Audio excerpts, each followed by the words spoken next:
Meet Lloyd. Lloyd has kindly volunteered to take part in a pendulum prac. And Lloyd is not worried because the pendulum didn't swing back and hit him. Oi, Lloyd, come into focus. Come into focus, Lloyd. There you are. Now actually, you can really see the pendulum. So let's do that again. Pendulum. Bob right up to Lloyd's face. The mass on the end of a pendulum, by the way, is called a bob. And you can see it's not actually reaching Lloyd. He is perfectly safe. I'll put it right up by his face. And when it swings back, it doesn't smack him in the face. He's perfectly safe. In fact, it's getting lower and lower. What's going on here?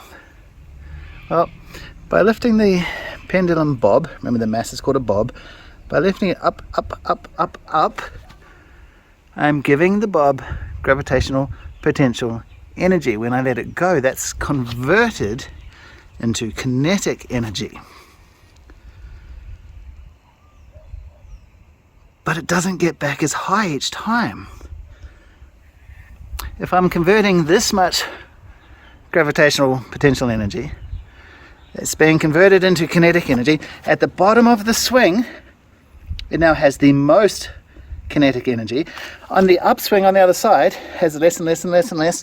Eventually, it will get as high as it can go, and then it, momentarily stops.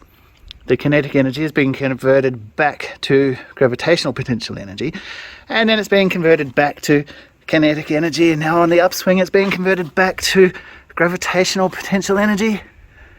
It can never get more energy than what it started with. That's because of the law of conservation of energy. We can convert energy from one form to another, but we can't just magically make up some more.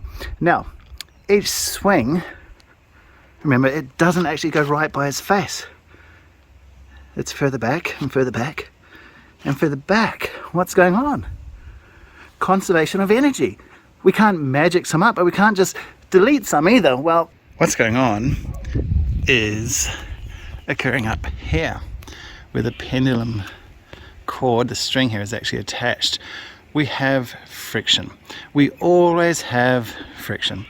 And friction generates heat, which is a loss of energy. The energy would be converted back and forth between gravitational potential and kinetic, gravitational potential and kinetic, back and forth, no problem.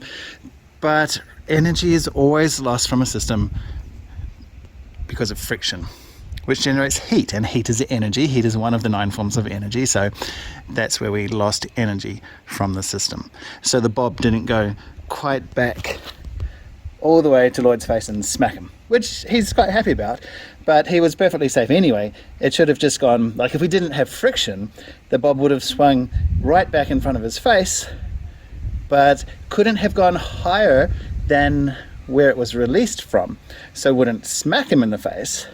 It would just go up, to where we released the bob from.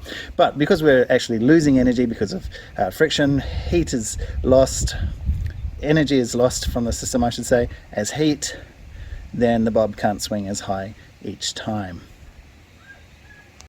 If you wanted to be really pedantic, you could also argue that as the bob is pushing through the air, and the string, in fact, is also pushing through the air, there's also friction with the air molecules. So there's friction, by pushing through the air.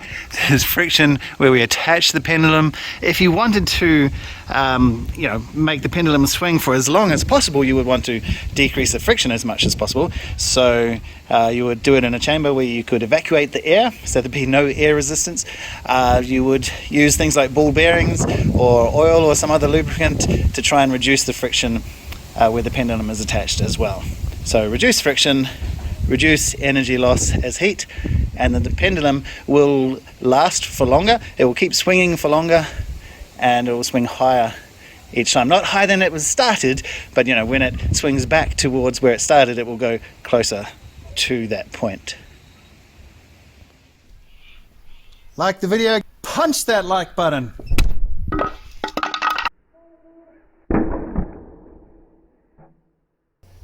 Want to see more videos? Smash that subscribe.